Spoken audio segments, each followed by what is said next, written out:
horror fans debate the best and worst films in the Halloween franchise, one movie almost always ends up right in the middle of controversy. And that movie is Halloween 6: The Curse of Michael Myers. Released in 1995, this film is often labeled as the black sheep of the entire franchise.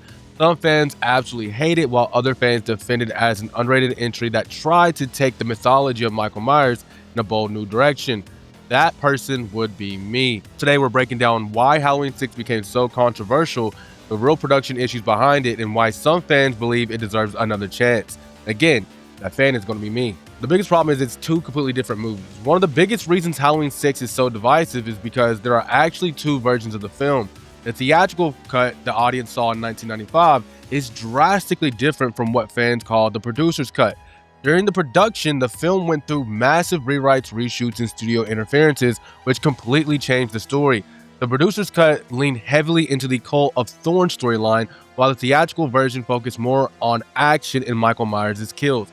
Because of this, the movie often feels confusing and inconsistent, and many fans walked away feeling like the story didn't fully make sense. The Cult of Thorn concept was one of the most controversial ideas introduced in the film. The storyline suggests that Michael Myers isn't just evil, he's cursed by an ancient druid cult that forces him to kill members of his own bloodline. For some fans, this explanation ruins the mystery of Michael Myers. The entire point of the character in Halloween was that he was pure evil with no explanation. But other fans actually think that the Thorn idea is really interesting. It expands on the mythology of Michael Myers and adds a supernatural element that could be explored in deeper ways, especially in a modern remake that takes the concept more seriously.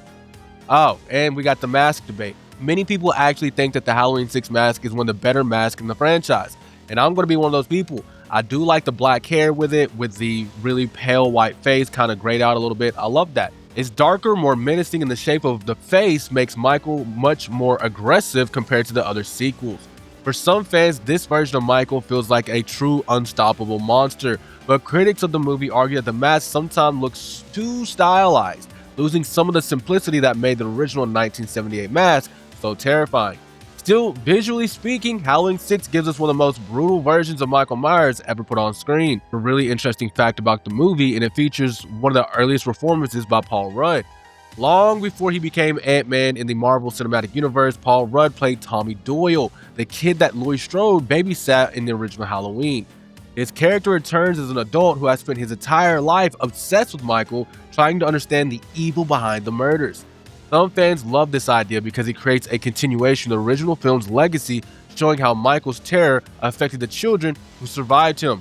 It's something that David Gordon Green expanded on in his trilogy. But others feel that the character is written a bit awkwardly and doesn't fully reach the potential it had. Donald Pleasence's final performance. Another emotional reason why Halloween 6 holds a special place in the franchise is that it was the final performance of legendary Donald Pleasence as Dr. Sam Loomis.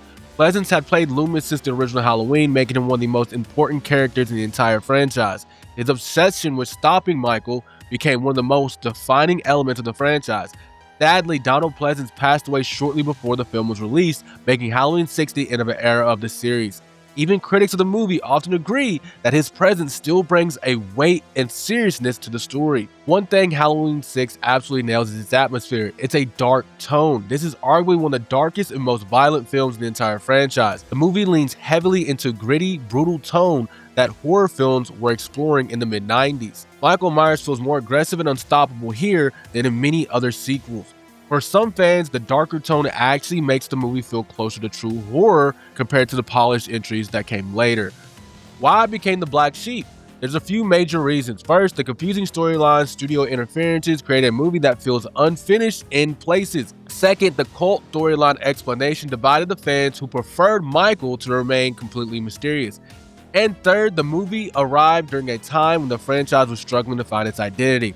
Just 3 years later, the series would completely reset itself with Halloween H2O, which ignored most of the Thorn storyline. But despite all its criticisms, Halloween 6 has gained some of a cult following over the years. So while Halloween 6: The Curse of Michael Myers might always remain one of the most controversial entries in the series, it will always hold a special place in my heart. It's messy, it's confusing, but it's also ambitious, and sometimes those black sheep films are the ones that end up becoming the most fascinating to revisit years later. But I want to know what you think. Is Halloween 6 one of the worst films in the franchise, or is it an underrated horror sequel that deserves more respect?